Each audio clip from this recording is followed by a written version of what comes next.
De regreso a esta edición especial de Sistema TV Informa con motivo de la juramentación hoy y cambio de gobierno. En sus primeras horas como gobernador, Ricardo Rosselló firmó 6 órdenes ejecutivas, una de ellas relacionada a la paga igual por igual empleo, otra relacionada a lo que llamó método presupuestario base cero para las agencias de gobierno.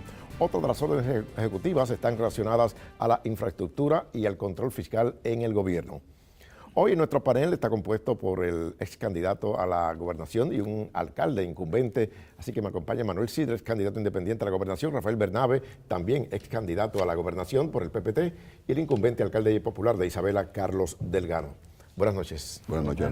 Bueno, inicialmente me gustaría conocer cuál es la visión de ustedes respecto al discurso ofrecido hoy por Ricardo Rosselló en su toma de posesión.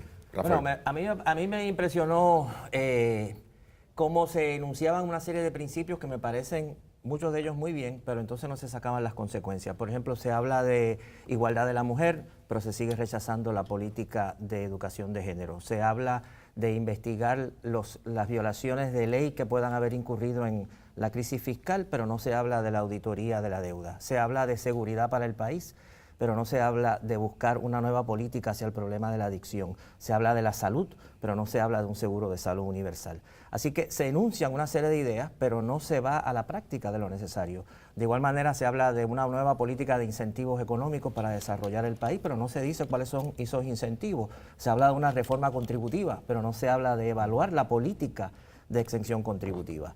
Se habla de colaborar con la Junta de Control Fiscal y a la misma vez de defender al pueblo. Y a mí me parece que eso es tratar de estar con Dios y con el diablo a la misma vez, porque la Junta de Control Fiscal viene con una política, para darte un ejemplo nada más, de exigiendo un presupuesto de 7.000 millones de dólares. Eso implica recortar el presupuesto por lo menos en 2.000 millones de dólares. Y eso va a implicar despidos, recortes, encarecimiento de servicios, y es una medida realmente terrible. Si el gobernador no está dispuesto a enfrentar a la Junta, va a tener que acceder a esas medidas que van a afectar muy negativamente al pueblo. Yo también planteo que a partir de ahora habrá una transformación de Puerto Rico. Les pregunto, ¿será posible esa transformación inmediatamente tal y como lo señaló hoy? Mira, yo creo, ¿verdad?, que los grandes mensajes empiezan con pequeños cambios. El primer cambio que yo esperaba en el día de hoy es la puntualidad. Una cosa tan sencilla como la puntualidad.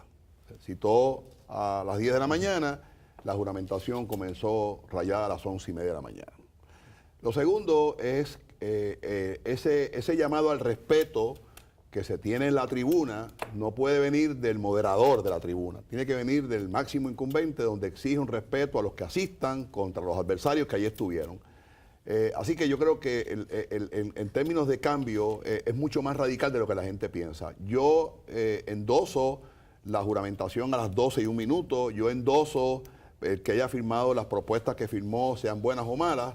Sin embargo, pienso que el mensaje del señor gobernador hoy tiene que ser un mensaje real que verdaderamente comprometa al país y ponga al país al tanto de lo que verdaderamente vamos a pasar. No va a ser una transformación inmediatamente. Me da la impresión que el mensaje, así a grosso modo, tal parece que es un mensaje como que lo voy a resolver todo y le falta mucho emplazamiento, mucho apoderamiento y mucha responsabilidad ciudadana. Charlie Delgado, ¿la recuperación económica de Puerto Rico va a ser fácil o va a ser compleja con la Junta de Control Fiscal? Bueno, va a ser una recuperación que obviamente va a ser sumamente compleja, muy difícil. La profundidad y la gravedad del asunto fiscal del país es uno de grandes proporciones, con una economía que sigue cayendo cada vez más débil, y se habla, como expresó hoy el gobernador, de plantear una nueva reestructuración para los recaudos del gobierno, pero no se plantea cuál es ese cambio que se quiere hacer en los recaudos, y realmente pues creo que los planteamientos son unos muy generales. Cuando se habla de la salud, se habla de la seguridad, se habla de la educación, todo está en el plan, pero yo creo que el pueblo no sabe qué dice el plan sobre esos temas esenciales. Así que la recuperación, volviendo nuevamente a económica, que tiene que ver directamente con estos temas centrales del país, pues hay que llevarla a cabo. Lo único que yo puedo ver interesante de estas 6 órdenes ejecutivas es el presupuesto de base cero, que me parece que hace sentido establecer un presupuesto de esa manera, toda vez que los recaudos siguen cayendo y el asunto económico pues tiene profundas dificultades para echar hacia adelante los nuevos empleos. Bueno, entrando en otra fase, ¿cómo ven ustedes el hecho de que van a iniciar el Plan Tennessee designando representantes de Puerto Rico ante el Congreso, por un lado, a la vez que Jennifer González impulsa un proyecto de anexión? Esas dos cosas. Bueno, a mí me parece que el problema con todas esas iniciativas es que el gobernador sigue partiendo de una premisa que yo creo que es falsa, que es la concepción de que Puerto Rico ya decidió el tema del estatus y que Puerto Rico ya votó a favor de la estadidad, de que en el 2012 Puerto Rico ya optó por la estadidad y las otras personas que en Puerto Rico defienden otras opciones de estatus ya no cuentan para nada. A mí me parece que eso no es real.